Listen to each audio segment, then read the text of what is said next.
muchísimas gracias también, como no puede ser de otra manera, a Miguel y a los compañeros que trabajan en la agricultura, porque siempre nos tienen la puerta abierta y como siempre facilidades para hacer este tipo de cosas, ¿no? Hoy la razón que nos trae aquí no hay otra más que la presentación de un documental y el proceso de publicación que está entrando ya en la recta final de la última novela gráfica, o cómic, si así lo preferís, cuyo título es Cumbres en pie de guerra, la batalla del Matú, y cuyo autor tengo aquí a mi lado, Guillermo Menéndez Quirós, que nos hablará a continuación. Contaros nada más 4 cosillas de quién es Guillermo, aparte de un muy buen y gran amigo.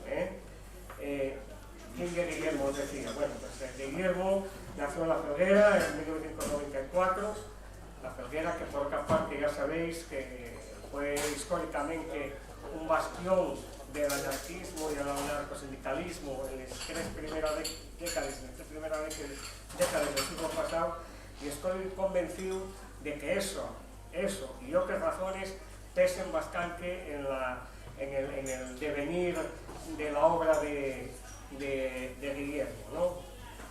Formóse en la Escuela de Arte de Oviedo y en las facultades de Bellas Artes de Salamanca y País Vasco, donde acabó la carrera. Precisamente en Bilbao, donde comenzó a desarrollar su interés por la historieta, colaborando en distintos fanzines y revistas y autoeditando diversos tebeos en los que aparece un personaje central que se llama Leonardo y que publicó en el año 2020 la obra definitiva sobre este personaje bajo el título Leonardo, la epopeya. También en 2020, con motivo de una convocatoria que hizo la editorial Anaya, y a mí es compadre que es importante y tendría que y lo subrayo, participó en una especie de concurso que convocó la editorial Anaya con motivo de de recordar el centenario de la muerte de Benito Pérez Galdós, y él fue el elegido, y la novela gráfica que Anaya publicó fue con el título Galdós, un escritor en Madrid. En su haber también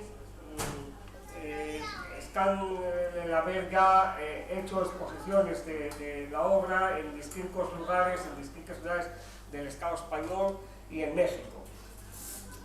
Y él obtuvo el segundo lugar en un concurso de cómic convocado por el Museo Marítimo de Bilbao, con un trabajo cuyo título fue Herederos de Euskalduna. Euskalduna, recordáis que fue aquel astillero que tuvo una lucha tremenda y que desgraciadamente, bueno, pues junto con otros astilleros sufrió la desmantelación industrial que ya iniciado en los años 80 y a lo largo de los 90 se vino llevando a cabo y que costó lamentablemente la vida de algún trabajador. Después participó en el concurso nacional de Arnalón, que se convoca en la otra comarca, y ganó el acceso por una obra titulada Desindustrialización y Resistencia. Esta obra estuvo expuesta en lo que era el antiguo Macero, un lugar pinacoteca del Ayuntamiento de Langreo, que gestó el Ayuntamiento de Langreo durante bastante tiempo. En el 2021, la editorial Sare Antifascista, una editorial vasca, publicó su último trabajo, Milicias Vascas Antifascistas. Este trabajo, Milicias Vascas Antifascistas, está basado en la formación de una unidad militar que tras el golpe del 18 de julio de los militares, sobre todo africanistas, llevaron a cabo contra la República, los vascos que residían en Madrid formaron una milicia que junto con el resto de milicias obreras y de sectores del ejército, pocos lamentablemente, que permanecieron fieles y defendieron la legalidad republicana. Es que el libro estaba por ahí, no sé dónde carajo está, por enseñaros un poco. El mismo Alfonso Zapico, gracias Miguel, el mismo Alfonso Zapico, un dibujante que conoceréis sobradamente ya por su notoria obra, y que además todos los martes, aún miércoles, aparecen en las historias que Fresco Burgos, con vecino vuestro, aparecen las historias de Fresco Burgos, y es el que hace los dibujos, ¿no?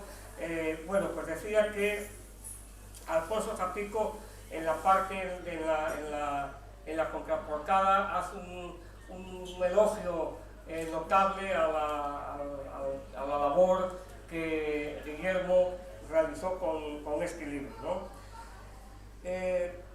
Yo creo que nada más. A continuación voy a pasar la palabra a Guillermo, para que, como os decía antes, junto con la proyección del documental, nos detalle los avatares y el estado actual de este nuevo trabajo, de este proyecto que tiene en marcha, y que esperamos, por lo menos yo y más gente, esperamos ansiosamente que ya esté en la calle, ¿no? a la mayor brevedad. Este trabajo narra lo acontecido, lo que seguramente muchos y muchas sabéis. Ocurrió en la Sierra del Cuera, el mes de septiembre del 36 aproximadamente, en donde tras la caída de Euskadi, la vergonzosa rendición que se materializó con el Pacto de Santoña, llevado a cabo por el Partido Nacionalista Vasco, con digamos, el enemigo, en este caso con los italianos. Una vez materializada aquella rendición, prácticamente el Frente Norte ya estuvo decantada su caída. Incluso yo me atrevería a decir más, incluso yo creo que ahí empieza de una manera clara la pérdida de la guerra. Si tenemos en cuenta que fueron decenas y decenas de miles de soldados que bajo digamos, la dirección del PNV se rindieron con armas de todo tipo. Si tenemos en cuenta que no se permitió lo que batallones asturianos que estaban allí combatiendo y que venían retrocediendo hacia acá a medida que los requetés y los italianos iban avanzando, si no se permitió la voladura de las fábricas, eso supuso, toda la industria pesada que había allí en Vizcaya, eso supuso que al día siguiente mismo de tomar aquello, la maquinaria industrial vizcaína ya estaba produciendo material bélico para los sublevados. Y eso ya de una manera absoluta desequilibró la balanza de las fuerzas que estaban enfrentadas, ¿no? De las fuerzas que estaban enfrentadas. Santander fue prácticamente, Cantabria, la montaña, como entonces se llamaba, fue prácticamente un paseo militar, porque hay que reconocer que, salvo un pequeño grupo de militares que permanecieron fieles a la República, la población cántabra es una población bastante conservadora, y entonces, pues, digamos, la resistencia fue prácticamente mínima. Donde realmente hay una resistencia, porque bien sabía lo que se nos venía encima, fue ya en territorio de Asturias, en esta zona de Llanes, en el Mazuco, donde se desarrolla una batalla terrible, con una desigualdad de condiciones brutal en cuanto al número de combatientes, en cuanto a material bélico, en cuanto a munición, y además teniendo en cuenta que la aviación ejerce un poder absoluto a favor del bando sublevado, y esta aviación no llevó otra más que la terrible Legión Cóndor alemana.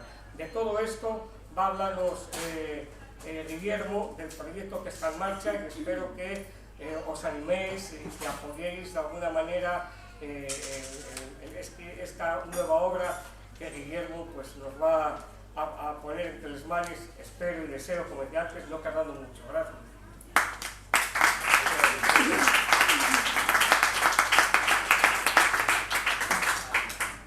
Y la vez hasta ahora que mejor me presentaron.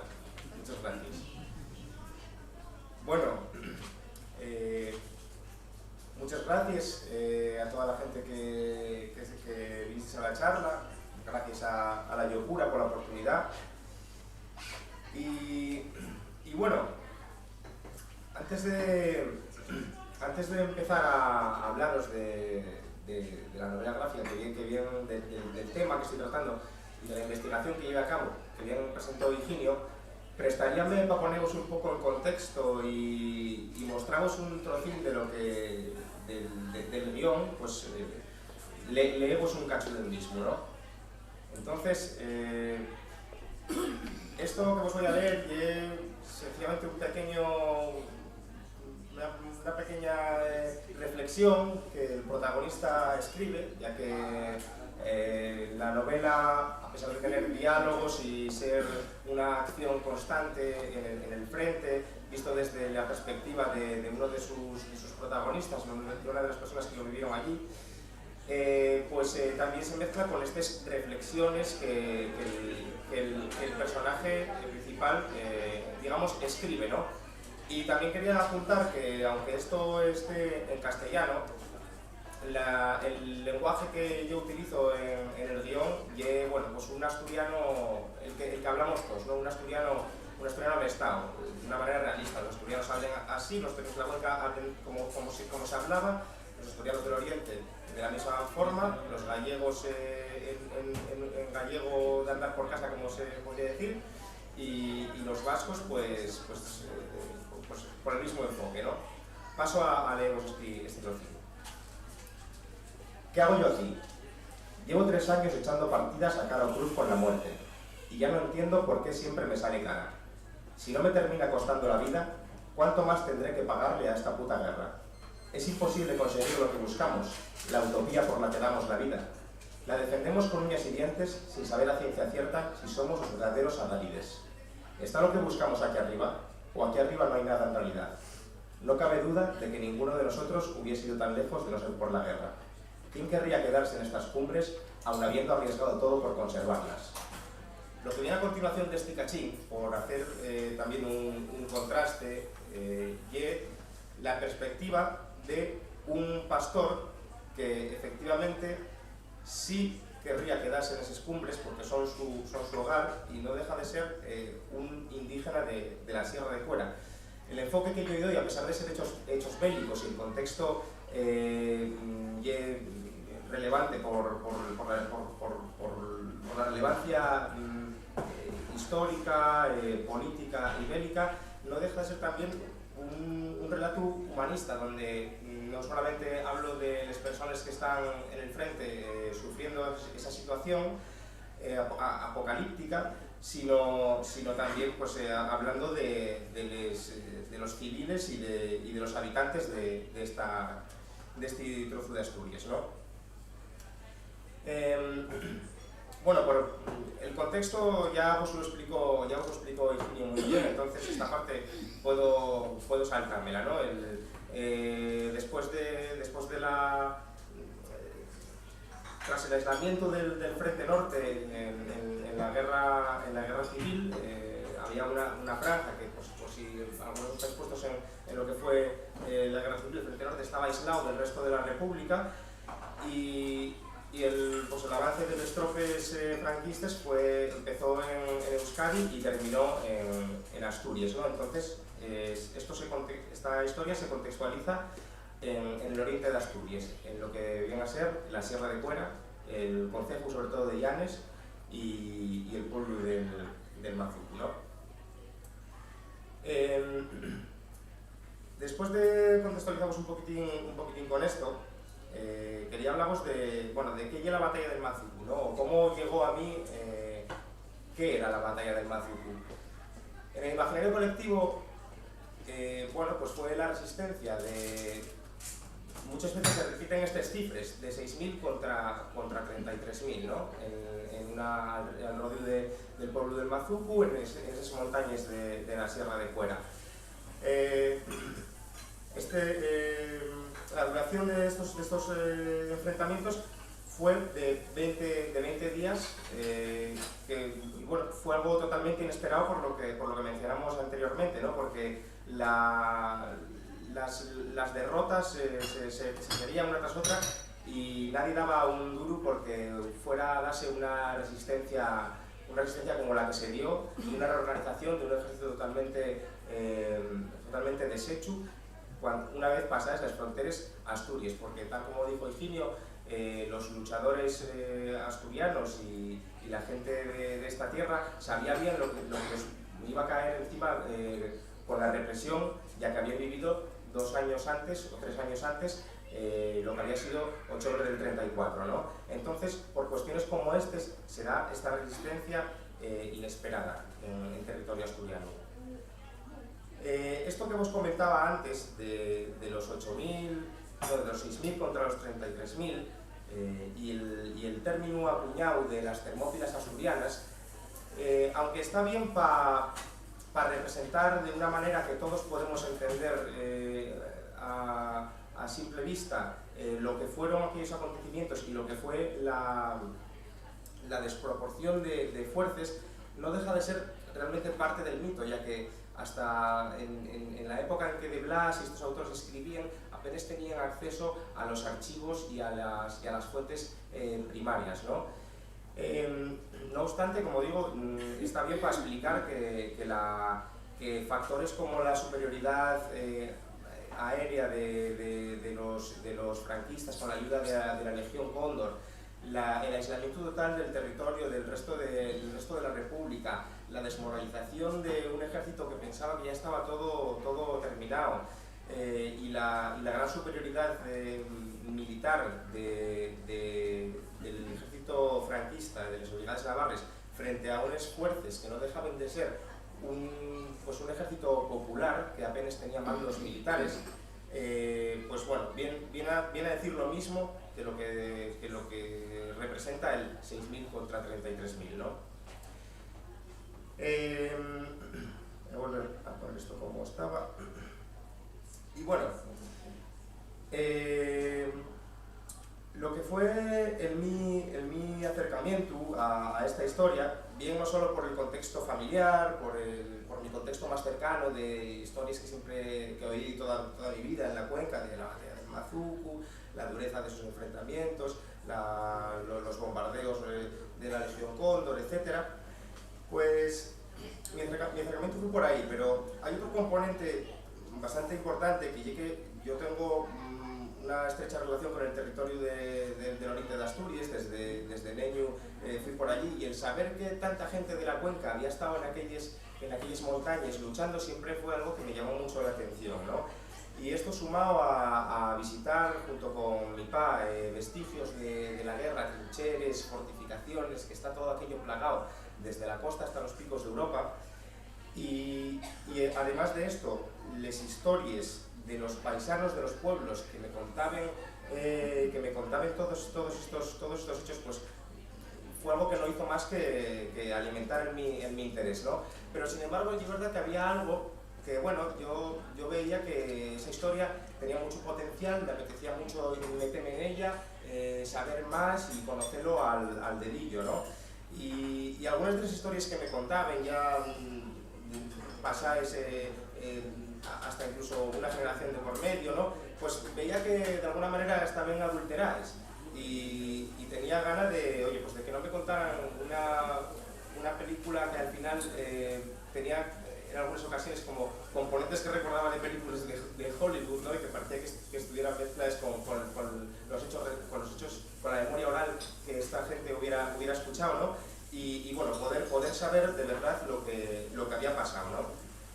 Por otro lado, también, antes de empezar a meterme en toda esta historia, yo nunca hubiera imaginado que en el oriente asturiano hubiera habido guerra, y que hubiera habido una guerra como la que hubo, ¿no? Porque, bueno, como todos sabemos, no deja de ser una historia enterrada de la que se habla poco.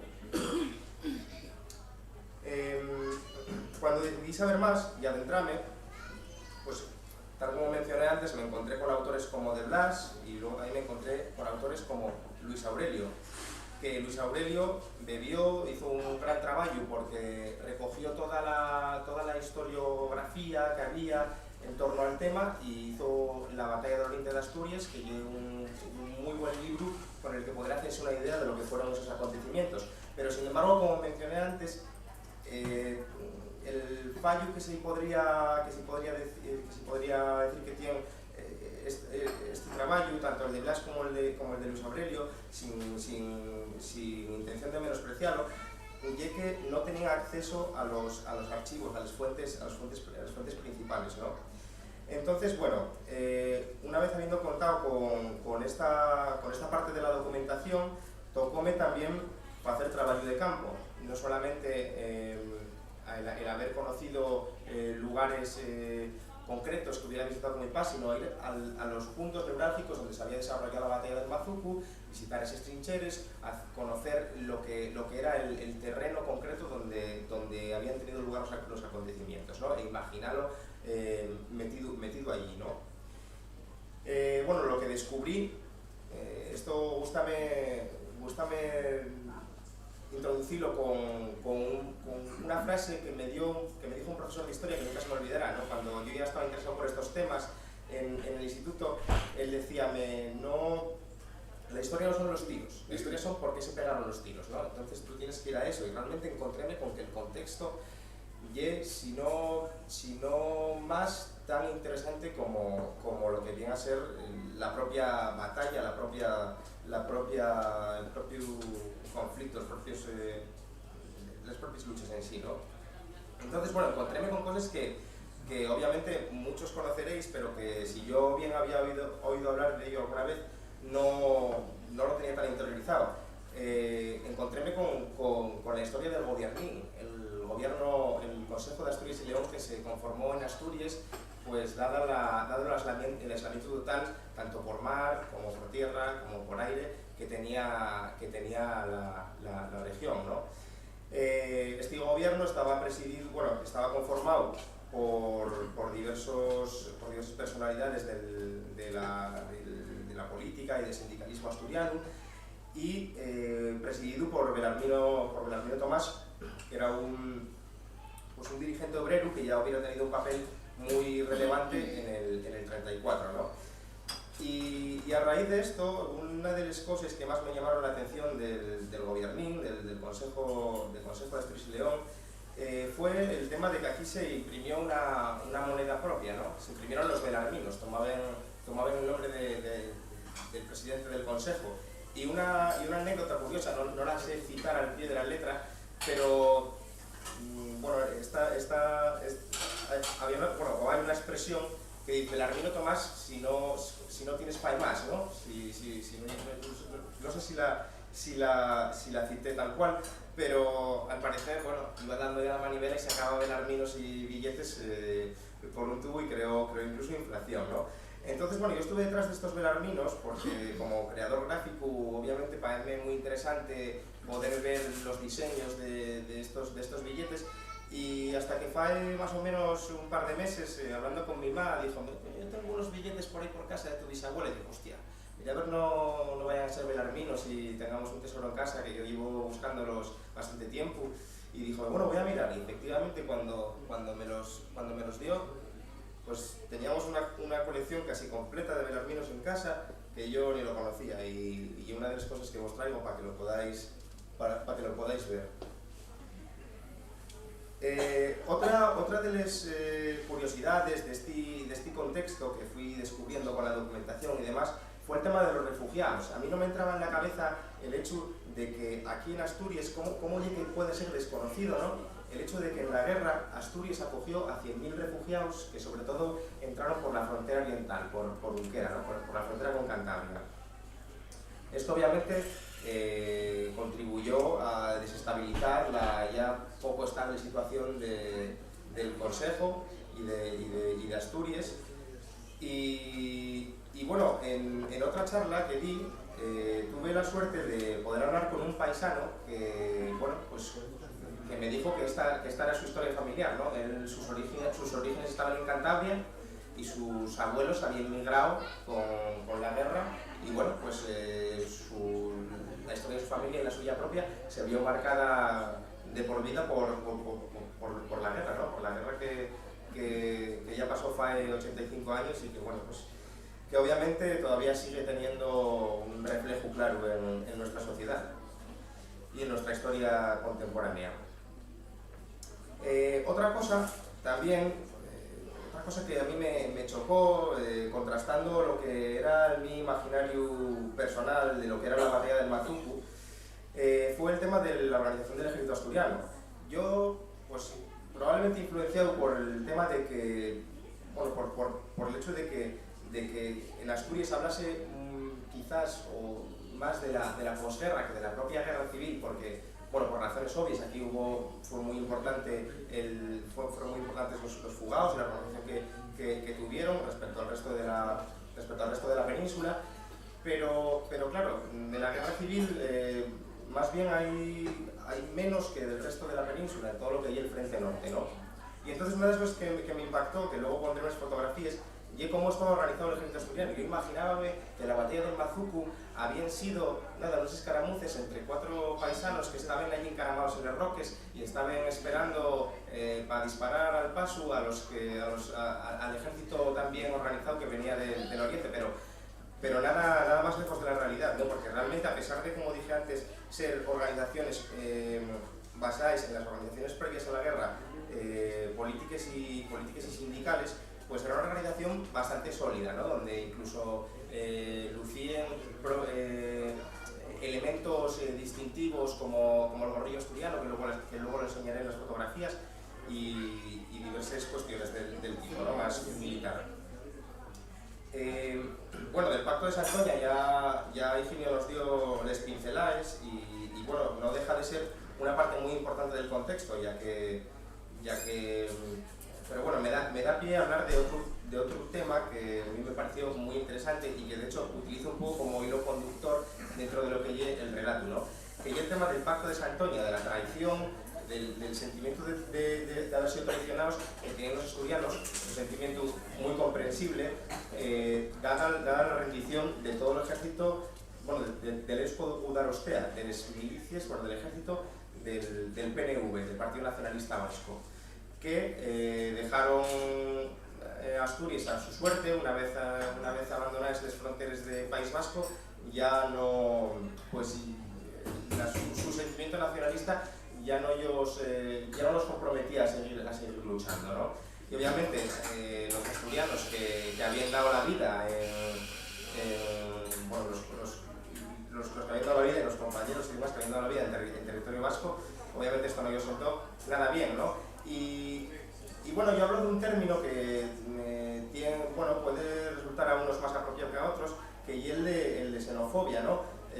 Racismo no lo vamos a llamar, y bueno, xenofobia quizás sería lo más apropiado, pero en todo este contexto, aparte de lo que era el propio conflicto, las propias rencillas políticas internas de la izquierda, además de eso se suma las rencillas entre regiones, ¿no? Entre asturianos y vascos, asturianos y gallegos, y hay curiosidad, o sea, este odio que se vio manifestado en hechos conocidos entre los asturianos y los vascos, pues bueno, se ejemplifica con conflictos físicos entre altos cargos y demás por asturianos que, bueno, en concreto un asturiano que se llama El Corizu, de la zona de Llanes, que se negó a dar gasolina a los vascos una vez que ellos la pidieron y llegados a Asturias, alegando que ellos que corrían muy bien delante de los propios fascistas y que no necesitaban gasolina porque querían coches, ¿no?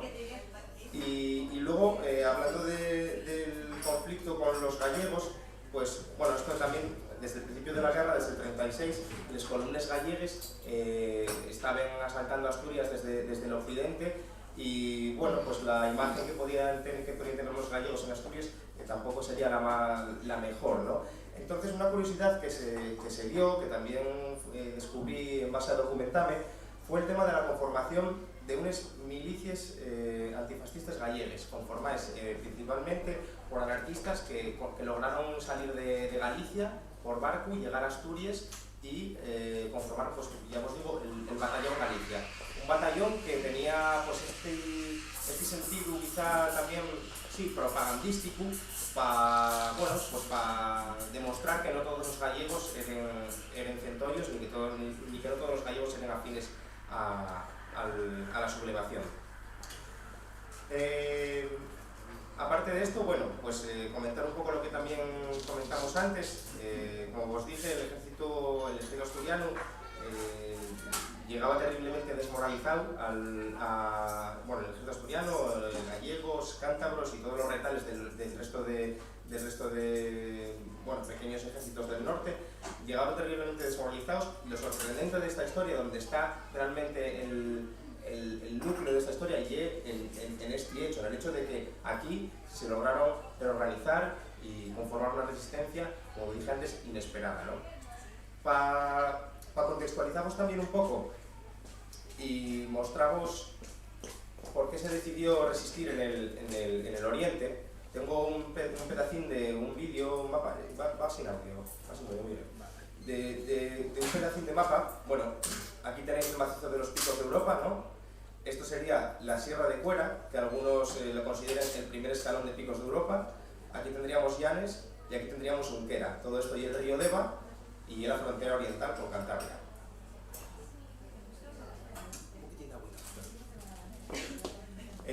Bueno, las razones de que la resistencia se diera en esta zona son obvias, ¿no? Las montañas, las cumbres asturianes eran pues una fortaleza natural donde el ejército republicano del norte esperaba aguantar a las tropes fascistas hasta llegado el otoño y llegado el mal tiempo y demás, ¿no? Una de las cosas que me gusta comentar y que considero que otro gran atractivo de esta historia y el contraste entre lo que y el paisaje, cómo está conceptuado el paisaje hoy en día, ¿no? Que, bueno, un paisaje paradisíaco, vendido al turismo de cualquier manera que se pueda, ¿no? Pero, claro, ¿qué contraste tiene? Que tú estás caminando sobre una playa, estás subiendo un monte, estás por un valle y bajo tus pies tienes de todo lo que te puedas imaginar de lo que fue esta batalla y de lo que fue la guerra, ¿no?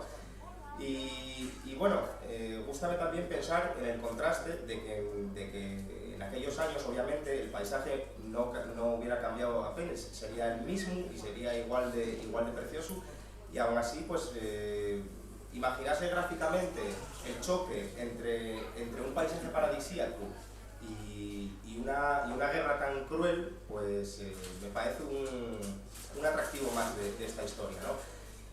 Y hablando pues, de las cosas que hay en este paisaje, cuando me tocó hacer trabajo de campo y visitar todas estas ubicaciones, a simple vista se encuentran cosas como esta. No os preocupéis que está explotado ya, pero hay un trozo de un obús que, bueno, también me gustaría que lo pudierais ver. Un trozo de obús de la artillería franquista que estaba en las inmediaciones del Mazucu, y bueno, sirve para que nos hagamos la idea de que, bueno, esto era una guerra moderna, no nos lo imaginemos de otra manera. A pesar de todo, está ahí una pieza muy pequeña, comparándola con lo que llegaron a tirar allí. La Legión Cóndor, que era, pues, como sabéis, la aviación nazi y tenía una tecnología militar puntera, llegó a tirar hasta bombas de 500 kilos, que llega a ser una bomba como de esta altura, que bueno, organizaban auténticos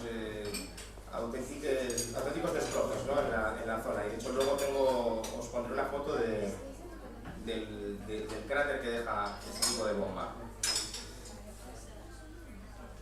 Bien, aparte de esto,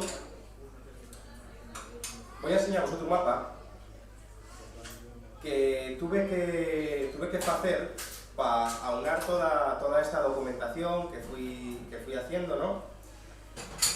Y que, bueno, la única manera de hacer un relato con la base histórica que yo quería alcanzar, pues era pues esto, ¿no? Aunar toda la documentación, y la fórmula que yo encontré, ¿no? Hacer un mapa día a día de cómo se fueron transcurriendo los acontecimientos y demás. Y como podéis ver, pues hay ocasiones en las que el azul, que representa al ejército franquista, predomina sobre el rojo, ¿no? ¿Y esto por qué? Porque también todas las fuentes de las que mayoritariamente se bebieron, y incluso hoy en día se puede beber, son, entre otras cosas, memorias de militares franquistas y de gente que durante toda la dictadura pudo hablar de lo que había vivido, pudo publicar su propia historia, y que obviamente es mucho más fácil de conseguir que las historias de la gente de Asturias, ¿no? Que era donde a mí me gustaba poner el enfoque de los asturianos que estuvieron combatiendo allí con el ejército republicano. Entonces, al darme cuenta de esto, vi que era necesario contar con un asesoramiento de alguien especializado en el propio ejército asturiano.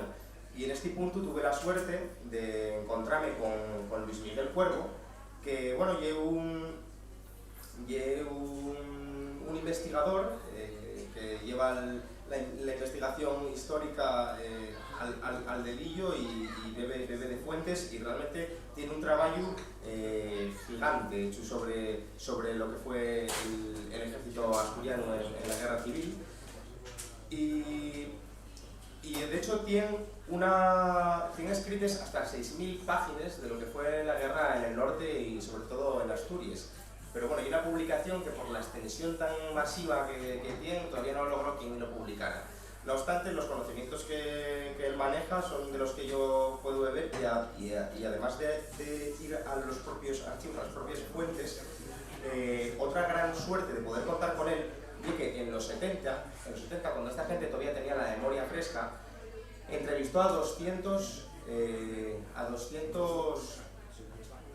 oficiales del ejército republicano. Entonces, esto es pues muy beneficioso para el relato, porque hay momentos históricos que yo había ya ficcionado, y que de repente cuando me encuentro con este trabajo me dice, oye, yo te puedo dar los diálogos de lo que pasó allí, porque me lo contó un paisano que estuvo allí. Entonces, aunque no sean literales, son los recuerdos de las personas que estuvieron en esos hechos puntuales y claves de lo que fue la batalla en el Oriente, ¿no? Entonces, bueno, esto es algo que da para mí mucho peso al relato, porque a pesar de ser un trabajo artístico, yo de profesión soy ilustrador, como antes comentó Higinio, pero gustaríame que esto valiese también como un documento histórico, además de histórico, divulgativo, ¿no? Otra de las cosas que me di cuenta de que me faltaban para narrar esta historia, otro ingrediente que me faltaba, era la memoria oral. Yo nunca fui un gran trabajador de campo, de ir a hablar con paisanos, pero bueno, tocóme facelo, y la verdad es que, bueno, una experiencia muy grata y además muy enriquecedora, ¿no? Por varias cuestiones.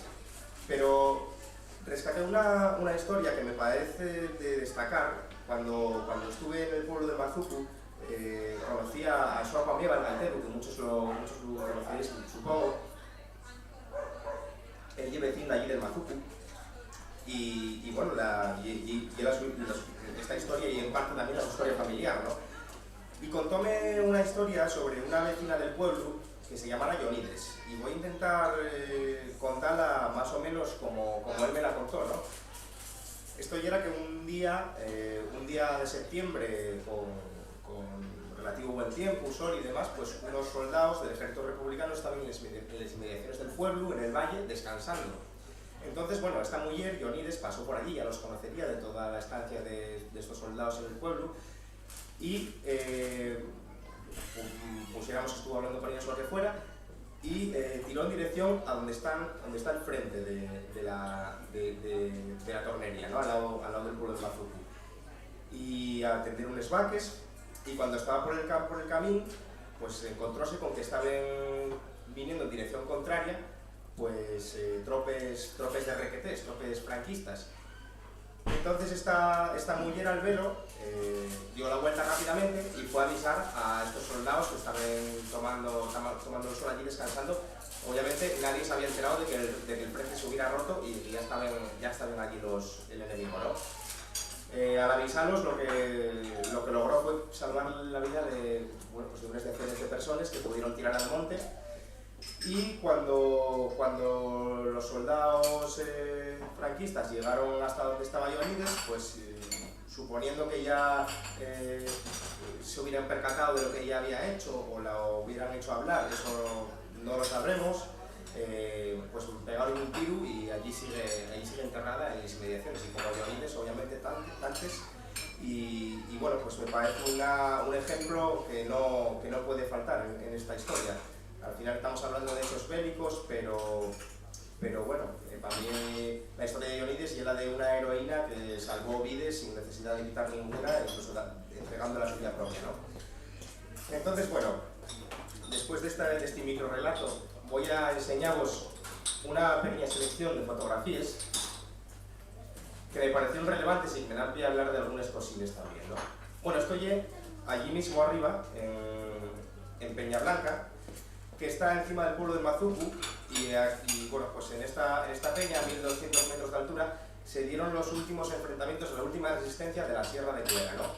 Aquí apenas unos 300 o 500 soldados resistieron la embestida de miles de franquistas, en lo que sí que auténticamente lleva una fortaleza natural de caliza que, bueno, solo estar allí y verlo y es sobrecogedor.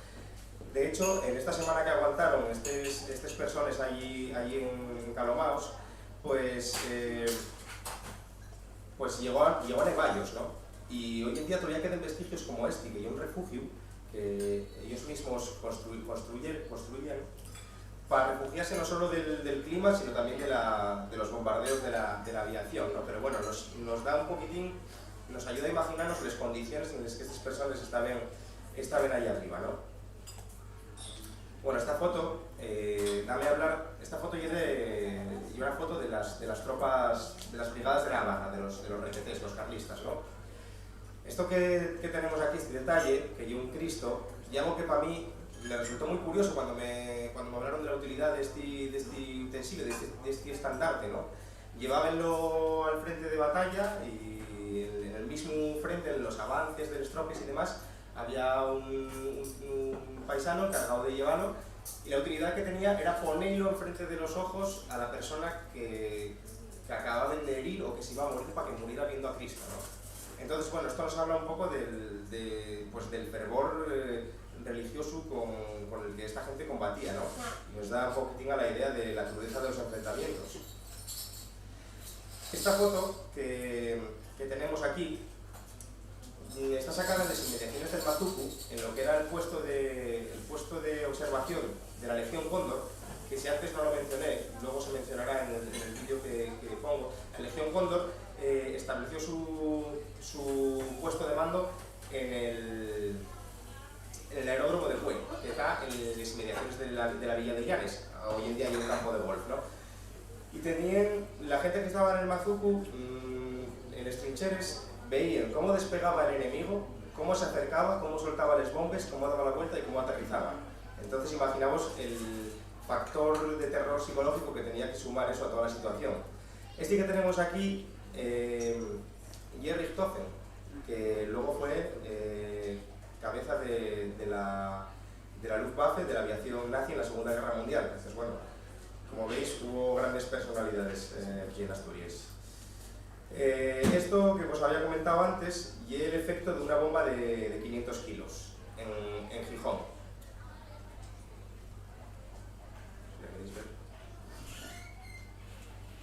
Bueno, esta foto de aquí la incluyo porque una de las peculiaridades de la batalla del Mazuku en cuanto al registro y la documentación es que hay muy pocas fotos.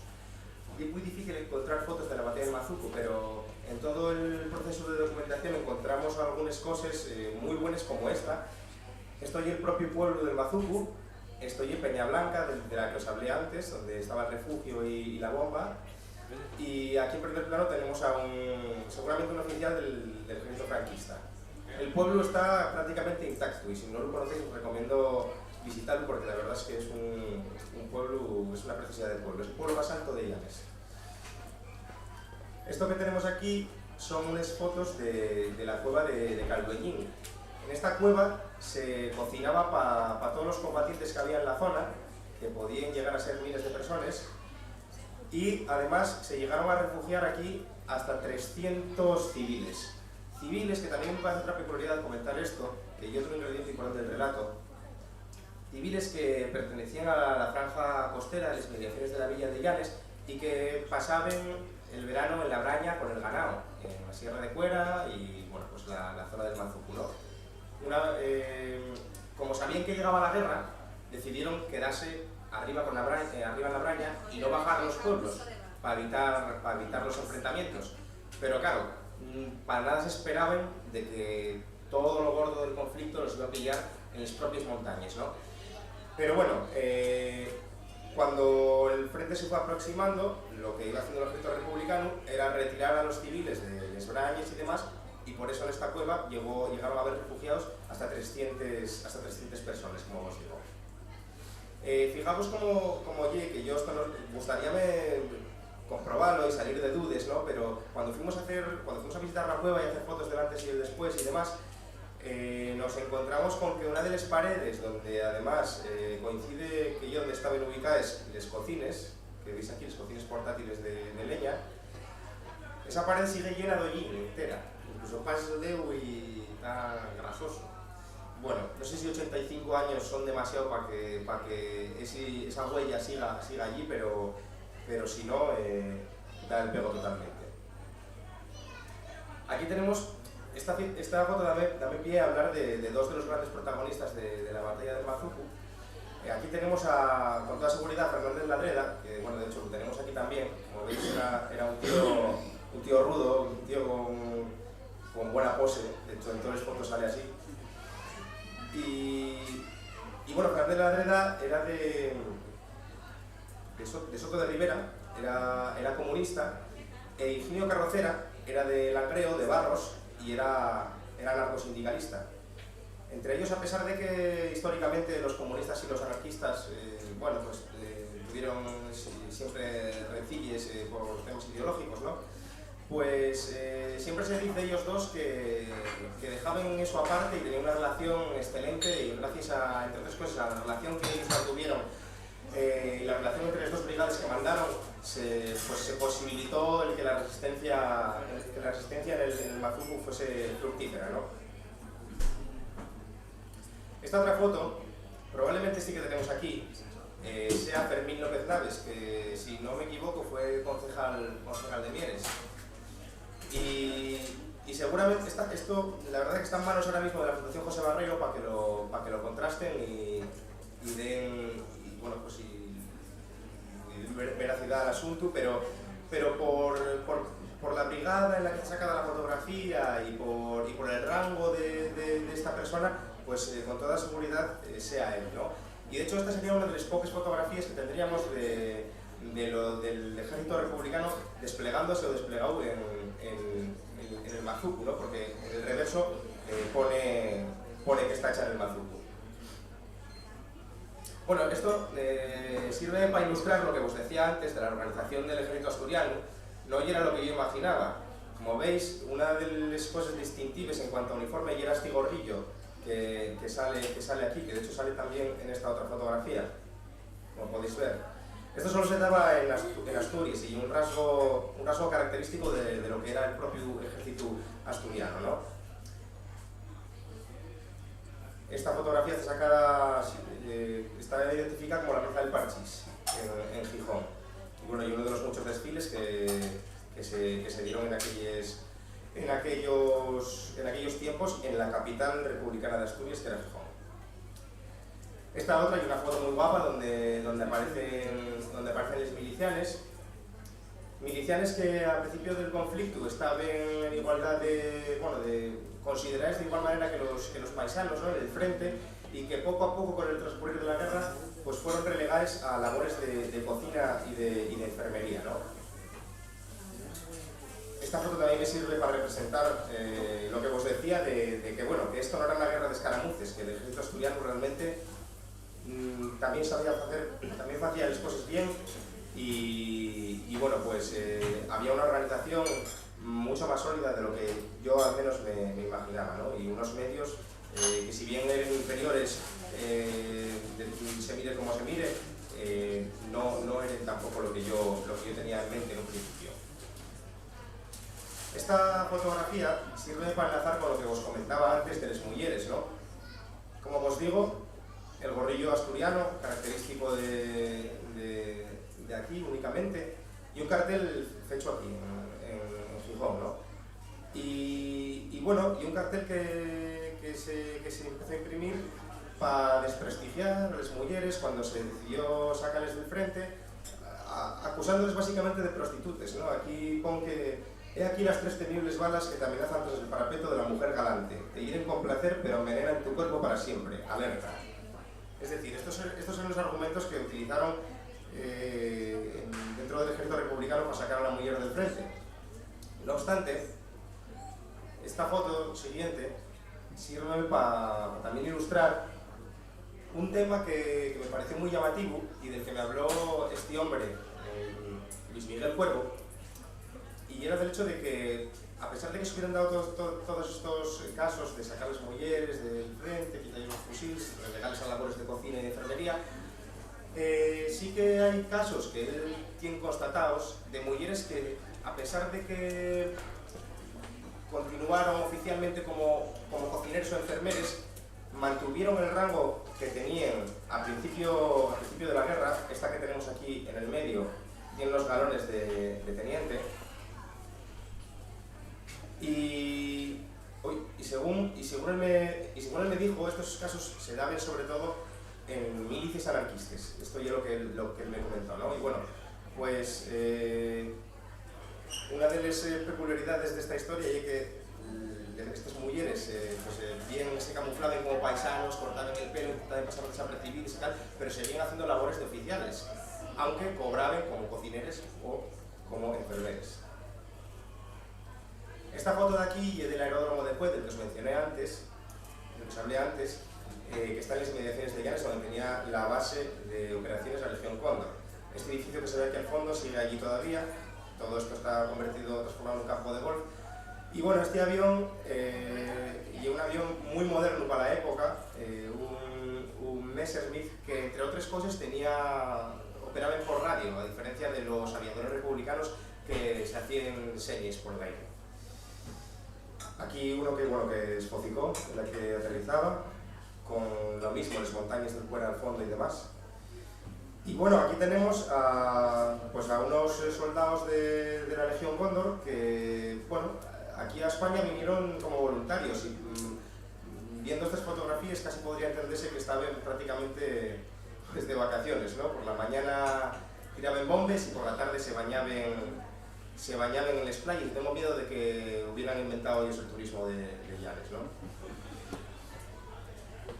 Bueno, esta foto póngola porque tuve alguna discusión con algún historiador en torno al tema de si los aviones de la Legión Cóndor llevaban las insignias nazis en el fuselaje o no, y bueno, estas fotos pues confirmen lo que yo ya había leído, y este avión en concreto pertenece a un piloto que fue el único que contradijo las órdenes de Adolf Hitler de no mostrar en el fuselaje la esvástica, dado que la presencia nazi en España pues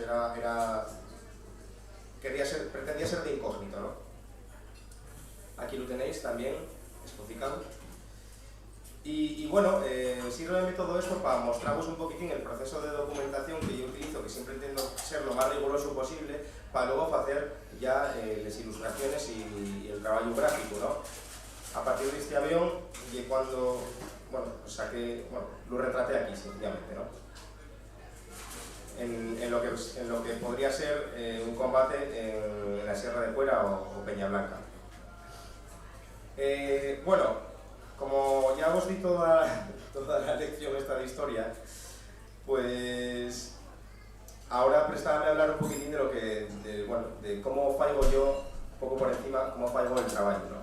Después de documentarme, de investigar, toca escribir el guión, y tras escribir el guión lo que toca es hacer toda la organización, el storyboard, preparar cada página, el diseño de cada página.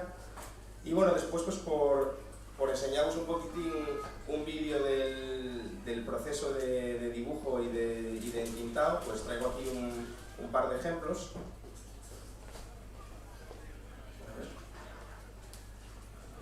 Un par de ejemplos del trabajo que puede conllevar, en este caso, el entintado de una viñeta. Como ya veis, el primer paso llevo a cetar y esto toca después, ¿no? No os voy a poner entero porque dura un minuto. Y bueno, para que podáis ver un poco, sin más, el trabajo de tintado, el detalle y demás. Después de esto, lo que yo hago con la página es digitalizarlo, escanearlo y pasarlo en este caso al Photoshop, donde ya introduzco el color, ¿no? Con diversos capes en este caso, metiendo ahí volumen, yo qué sé, una gama de colores previamente escogida. Y bueno, este sería un poquitín el trabajo que a mí me lleva cada viñeta, ¿no?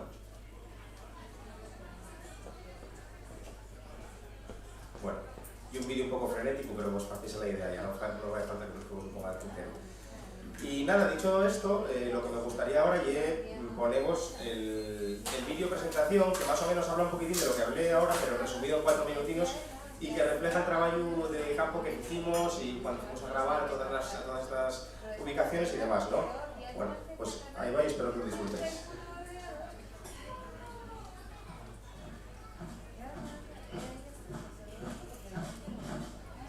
Un grupo de trabajadores, acostumbrados a una vida de adversidades, tienen que enfrentarse una vez más a su destino. Una mirada sencilla, sumida en el caos de la guerra, es la ventana por la que asomarnos al desbordamiento de un bastión revolucionario.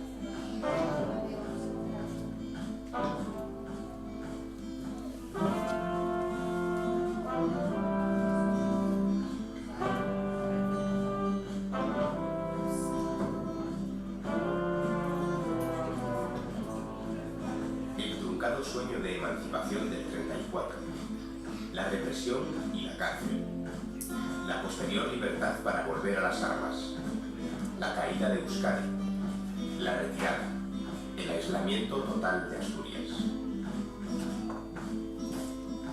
Septiembre del 37 es el mes en que asturianos, vascos, gallegos, cántabros y leoneses plantan cara a los ejércitos fascistas desde los picos de Europa hasta la costa. Entre los escombros de esta historia enterrada nuestra siempre resonó un nombre: la batalla del Mazún.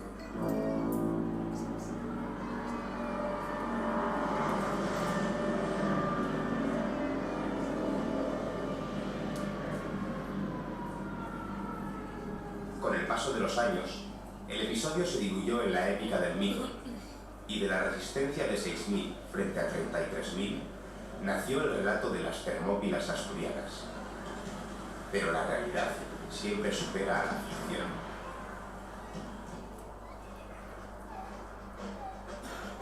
¿Quién fue aquella gente? ¿Cuáles eran sus motivaciones? ¿Qué llevó a derramar tanta sangre en estas cumbres? Estas cuestiones todavía piden ser rescatadas del olvido con un trabajo divulgativo. 100.000 refugiados de guerra, combates a más de 1.000 metros de altura, la superioridad militar de las brigadas navarras, el bloqueo naval, los bombardeos masivos de la artillería y el abrumador dominio de la aviación nazi. A día de hoy, nadie imaginaría el trágico pasado del oriente asturiano, un paradisíaco paisaje que esconde un terreno hostil y una meteorología adversa entre sus montañas. Gracias al trabajo de campo, se puede saber más de este escenario que todavía está repleto de vestigios de la guerra.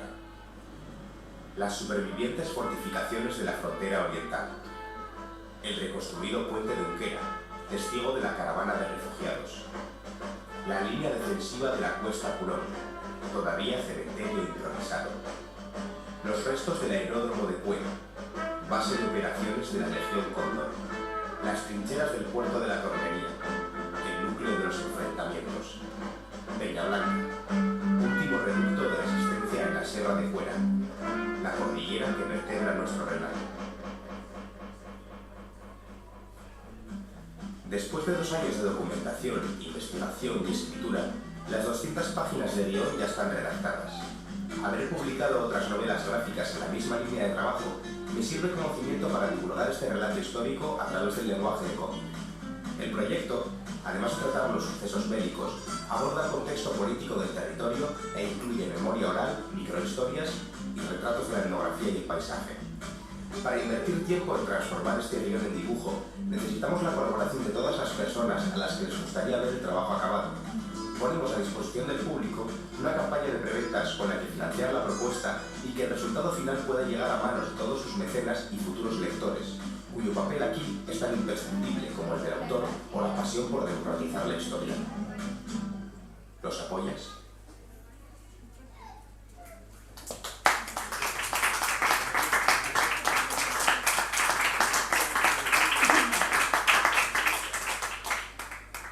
Gracias.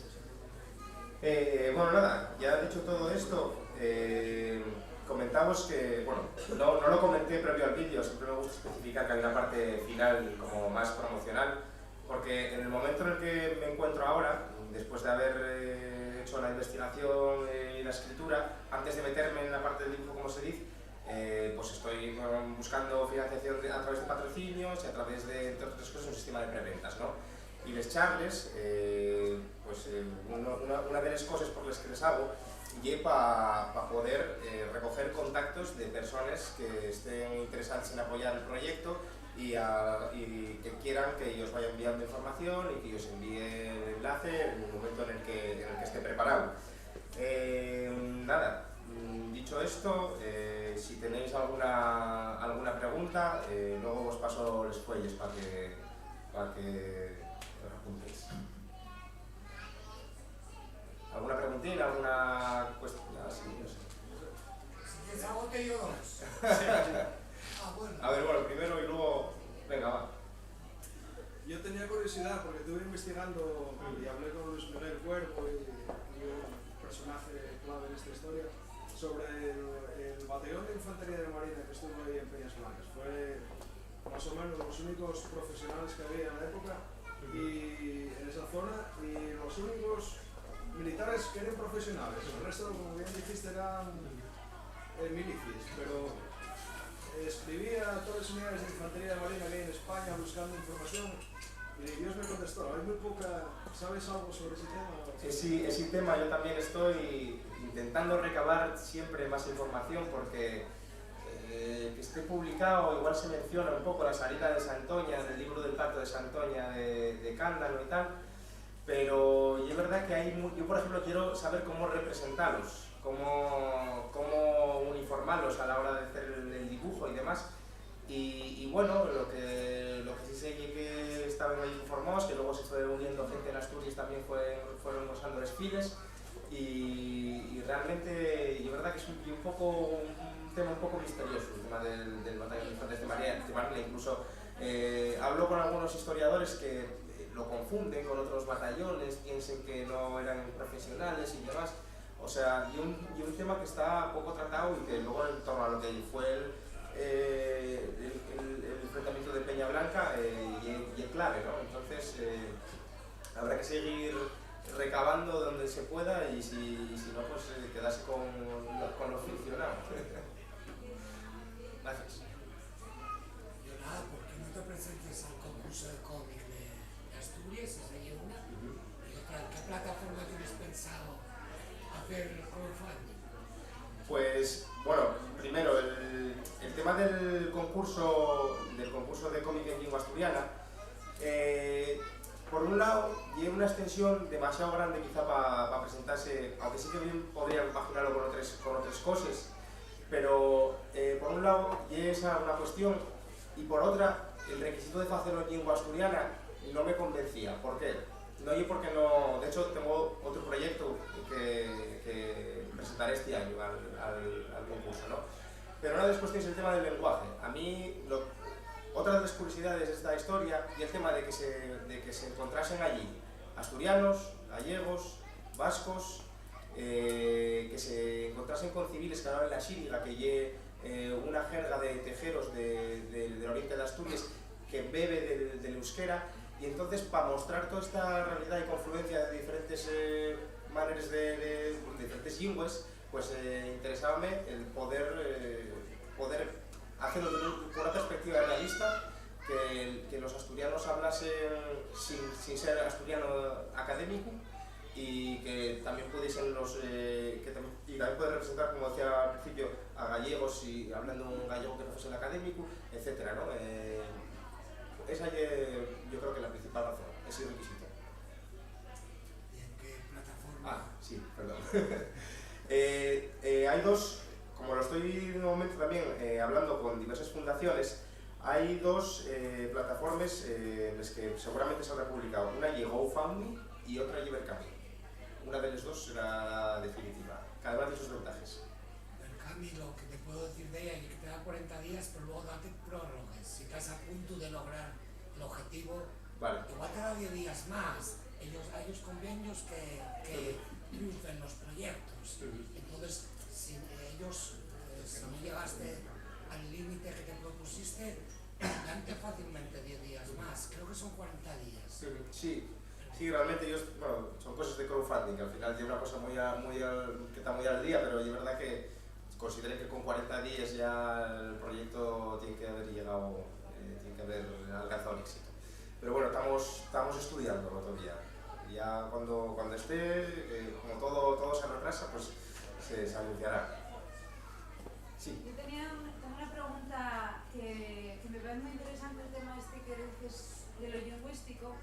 Quería preguntarte que igual mucha gente no tiene en cuenta, pero es decir, igual que tienes alguna asesoría histórica, ¿no? Para que todo tenga coherencia y tal, ¿tienes una asesoría filológica para los temas del gallego, de las filológicas orientales? Sí, tengo. Sí. Tengo, por un lado tengo próximo a Suárez, que yo he encargado de política lingüística de la comarca de la Sidra. Pero bueno, realmente, casi con lo que estoy escribiendo, sobre todo concretamente con el asturiano, también un poco diferente porque yo conociendo y hablando también la manera de expresarse de la gente de la cuenca y conociendo la manera de expresarse de la gente del oriente, para hacer algo que sea coloquial y utilitario, no creo que precise... Bueno, tampoco sería la misma la de los 1030, ¿sabes? Esa ya la cuestión, Eso sí que es verdad que, se podría indagar más en ese aspecto, pero también, se pueden dar licencias también en ese plano. Para que también al final sea algo moderno y comprensible. Y luego, por otro lado, una de las cosas que me lleva a haberlo pensado así, y es que se pueda entender, que no resulte críptico, que se pueda entender para un castellano parlante, que pueda resultar comprensible. ¿Alguna entrevista más o ya llevamos un ratín? Si no, dejámoslo ya y... ¿No? ¿Sal Carrocera en el cómic? Sí, Carrocera sale.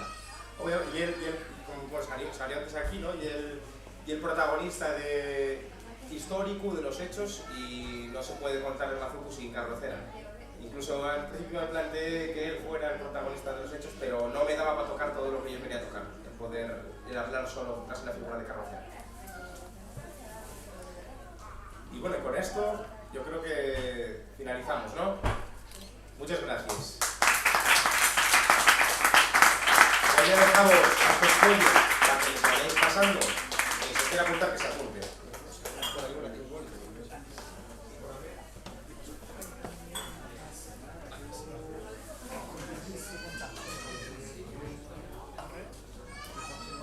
Y con eso nos avisas Eso